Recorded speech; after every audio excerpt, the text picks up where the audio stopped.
Our Lord's Sermon on the Mount, explained by St. Augustine, Book 2, Chapter 5.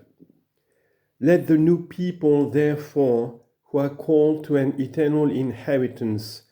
use the word of the New Testament and say, Our Father, who art in heaven, i.e., in the holy and the just. For God is not contained in space, for the heavens are indeed the higher material bodies of the world, but yet material and therefore can't exist except in some definite place. But if God's place is believed to be in the heavens, as meaning the higher parts of the world, the birds are of greater importance than we, for their life is near to God. But it is not written, The Lord is nigh unto tall men, or unto those who dwell on mountains, but it is written, The Lord is nigh unto them that are of a broken heart, which refers rather to humility. But as a sinner is called earth when it is said to him, Earth you are, and unto earth shall you return,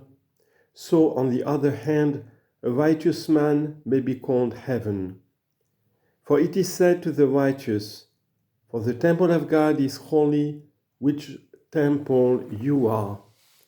And therefore, if God dwells in his temple, and the saints are his temple, the expression, which art in heaven, is rightly used in the sense which are in the saints. And more suitable is such a similitude, so that spiritually there may be seen to be as great a difference between the righteous and sinners as there is materially between heaven and earth. And for the purpose of showing this, when we stand at prayer, we turn to the east, whence the heaven rises, not as if God also were dwelling there, in the sense that he who is everywhere present, not as occupying space, but by the power of his majesty, had forsaken the other parts of the world, but in order that the mind may be admonished to turn to a more excellent nature, i.e. to God, when its own body, which is earthly, is turned to a more excellent body, i.e. to the heavenly one. It is also suitable for the different stages of religion and expedient in the highest degree, that in the minds of all, both small and great, there should be cherished worthy conceptions of God. And therefore, as regards those who as yet are taken up with the beauties that are seen and can think of anything incorporeal, inasmuch as they must necessarily prefer heaven to earth, their opinion is more tolerable. If they believe God, whom as yet they think of after a corporeal fashion, to be in heaven rather than upon earth,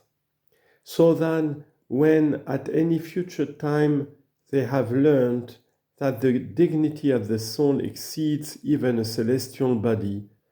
they may seek him in the soul rather than in a celestial body even. And when they have learned how great a distance there is between the souls of sinners and of the righteous, just as they did not venture,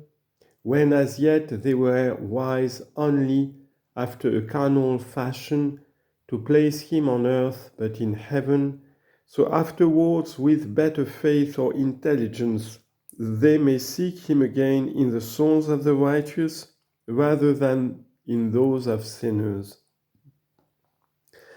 Hence, when it is said, Our Father which art in heaven,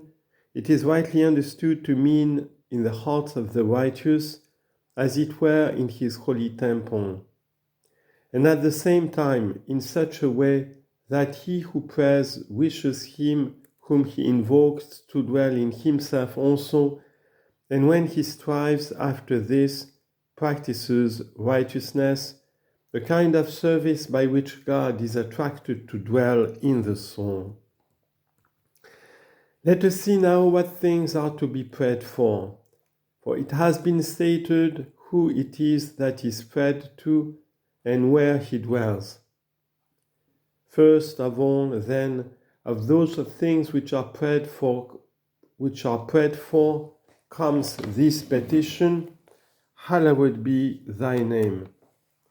And this is prayed for, not as if the name of God were not holy already, but that it may be held holy by men, i.e., that God may so become known to them that they shall reckon nothing more holy and which they are more afraid of offending. For because it is said, in Judah is God known, his name is great in Israel, we are not to understand the statement in this way, as if God were less in one place, greater in another, but there his name is great, where he is named according to the greatness of his majesty. And so, there his name is said to be holy, where he is named with veneration and the fear of offending him. And this is what is now going on, while the gospel, by becoming known everywhere throughout the different nations, commands the name of the one God by means of the administration of his Son.